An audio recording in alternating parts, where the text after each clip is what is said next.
Okay, people, so I've wanted to do this one for a while, and just a disclaimer, this is not going to be extensive.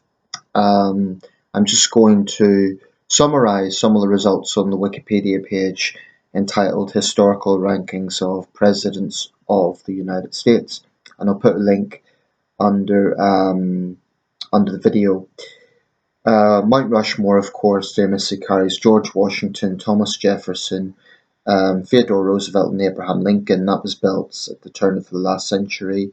I believe it was completed in the 1920s by Gutzon Borglum. There's often been proposals for a fifth head on Mount Rushmore, but apparently it wouldn't be practically possible because of the granite or the rock wouldn't, it can't be done apparently. I'm just going to summarize history here, 20th century, regarding presidential polls, because this is something that I find very interesting. It significantly can change over time. A 1948 poll was conducted by historian Arthur M. Schlesinger, senior of Harvard University. A 1962 survey was also conducted by Schlesinger, who surveyed 75 historians. Schlesinger's son, Arthur M. Schlesinger Jr., conducted another poll in 1996. The Chicago Tribune surveyed 49 historians in 1982. The Siena College Research Institute has conducted surveys in 1982, 1990, 1994, 2002, 2010, 2018 and 2022 during the second year of the first term of each president since Ronald Reagan. These surveys collect presidential rankings from historians, political scientists, and presidential scholars in a range of attributes, abilities, and accomplishments.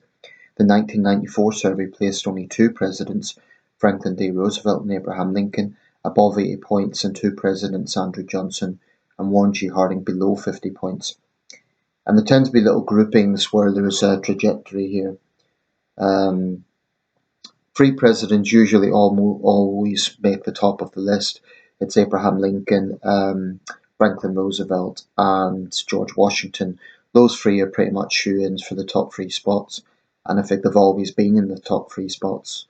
At the very lowest, they might have been fourth, but in fourth place often has been Theodore Roosevelt. At the bottom quartile, the very bottom, is James Buchanan, often seen as the worst president for his leadership in the build-up to the American Civil War, his failure to prevent that from happening. Several rank Lincoln's successor Andrew Johnson last for blocking civil rights for freed slaves that Lincoln had guaranteed, so he rolled back on a lot of Lincoln's legislation and undermining Reconstruction. Donald Trump, this one will be controversial, is often ranked near the bottom. I would actually concur with that. This is obviously factoring in Trump's first term and everything he's done, and the reasoning here is for consistently, due to breaking long-standing norms such as the peaceful transition of power, an American precedent not broken since Washington first set it. The scandal-ridden presidency of Warren G. Harding also frequently lands in the bottom four. Now, it has to be said, and this is my own take, these things can change significantly over time. I would say, for example, George W. Bush has slightly elevated in recent years. Harry Truman certainly elevated. He had very low approval ratings when he left office, but he's now often placed in the top 15 presidents. So that can happen. The first five presidents who were founding fathers are all ranking highly, also known as the Framers. Washington, Adams, Jefferson, Madison, Monroe. They are almost always in the top. Well, they're always in the top 20. And then another grouping that ranks highly is the World War II and post-World War II era, from Franklin Roosevelt to Lyndon B. Johnson. And yet the pre-Civil War era, people like John Tyler, Zachary Taylor, Millard Fillmore, Franklin Pierce, James Buchanan all rank low, so that's interesting. Recent years, presidents have tended to rank quite highly.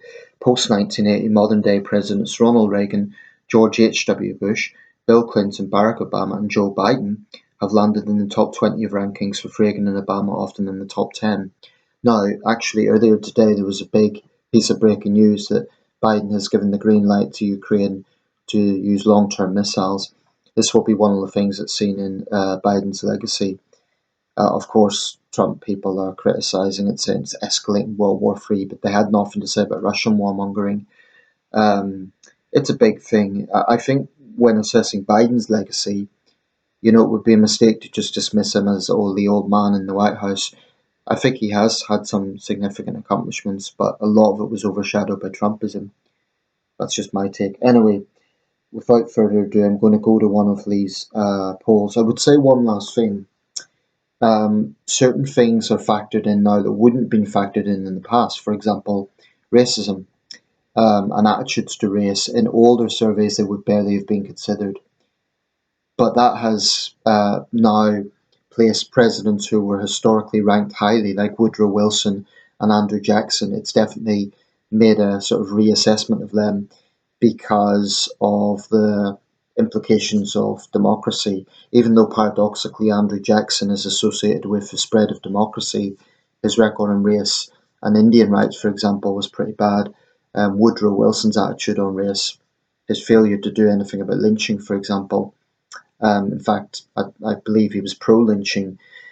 Things like that certainly have caused some ground for reassessments, even though Woodrow Wilson, for example, is tied to the League of Nations. So, without further ado, there's also a poll here on memorability of the presidents, which is an interesting one. And the most memorable, according to the 2014 Roediger and De Soto survey, not surprisingly, Barack Obama, followed by Bill Clinton, either of the Bushes, George Washington, Abraham Lincoln, John F. Kennedy, Richard Nixon, Jimmy Carter, surprisingly 8th, above Ronald Reagan. I'm surprised by that. I guess it's just because of his longevity. The least memorable president, according to this, was Chester A. Arthur. Only went up to 38. Okay, so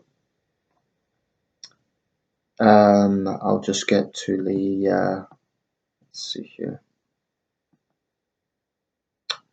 There's various denominating factors for this. I'm going to go to, just for the overall, I'm going to go to the 2022 Siena College survey, and this looked at a lot of factors such as, willingness to take risks, leadership ability, imagination. It looked at a lot of factors, but it went into the overall, and this was what they had in the top quartile. Not surprisingly, overall, it was Franklin D. Roosevelt, Abraham Lincoln, George Washington. 4th place, Theodore Roosevelt, Thomas Jefferson, Dwight D. Eisenhower, Harry Truman. Like I say, Truman's greatly improved over the years. Lyndon B. Johnson, John F. Kennedy, James Madison, Barack Obama. They're in the top 11 positions. The second quartile, James Monroe, Woodrow Wilson, Bill Clinton, James K. Polk, associated with Manifest Destiny, John Adams, John Quincy Adams, Ronald Reagan, Joe Biden, 19th in this study, that's halfway through the Biden administration, George H.W. Bush, Ulysses S. Grant. His reputation's improved over time, a bit like Benjamin Harrison. Both presidents didn't rank highly. Grant has improved. Although his administration was associated with corruption, his record on civil rights was good. William McKinley. Then smack bang in the middle is Andrew Jackson. And at the very bottom, and I'll round up with this, George W. Bush is 35th, Zachary Taylor, Herbert Hoover, Millard Fillmore, John Tyler, William Henry Harrison, Franklin Pierce, Warren G. Harding, Donald Trump, James Buchanan, and Andrew Johnson. Trump, by the way, has consistently ranked at the very bottom.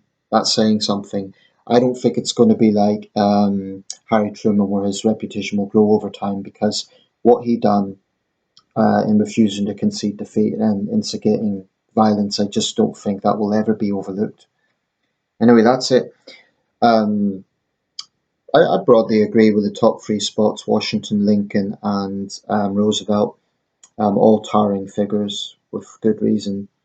And there have been presidents in my lifetime that I do rank highly. Let me know your thoughts on that, and I'll put a link to this study. I'll also do one on British Prime Ministers. Presidential greatness is something that can adapt over time. I absolutely do not see Trump ever ranking in the top quartile.